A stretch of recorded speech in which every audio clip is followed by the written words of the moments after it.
কলাপাড়া, রাঙাবালি, গলাচিপা সহ আশপাশের এলাকায় নভেম্বর মাসে আগাম তরমুজ এবং জানুয়ারির মাঝামাঝিতে গ্রীষ্মকালীন তরমুজ চাষ হয়। এবার কাঙ্ক্ষিত ফসল উৎপাদনে সন্তুষ্ট কৃষকরা। রমজানে ভোক্তা পর্যায়ে বেশ চাহিদা থাকায় মাঠে বসেই তরমুজ বিক্রি করে লাভবান হাজারো কৃষক। সময় মতন কীটনাশক আছে, সার ঔষধ, এগুলা মোটামুটি আমি পরিচর্যা করুন। এখন মোটামুটি আমাগো মানে কানি ফুর্তি একর ফুর্তি বেচা কিনা অনেক ভালো। 10,000 টাকা প্রায় বাড়তি হেক্কানিতে জমিতে। সবাই লাভবান, কেউ কম কেউ বেশি।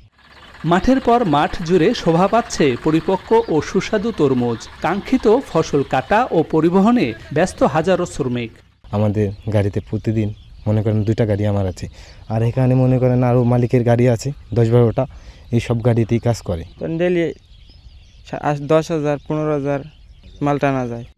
এখানকার তরমুজ সুস্বাদু হওয়ায় দেশের বিভিন্ন অঞ্চল থেকে এসে পাইকাররা মাঠ থেকে তরমুজ ক্রয় করছেন।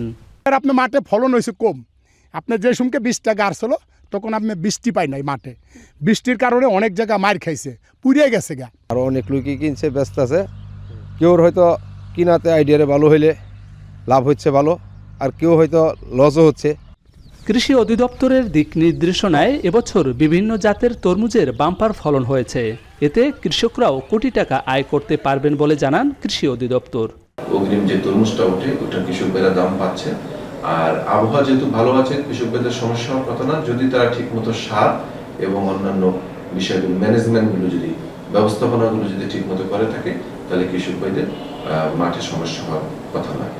কৃষি অধিদপ্তরের পরিসংখ্যানে চলতি মৌসুমে জেলায় 34,367 হেক্টর জমিতে তরমুজ চাষ হয়েছে। জসিম পারভেজ, এখন পটুয়াখালী।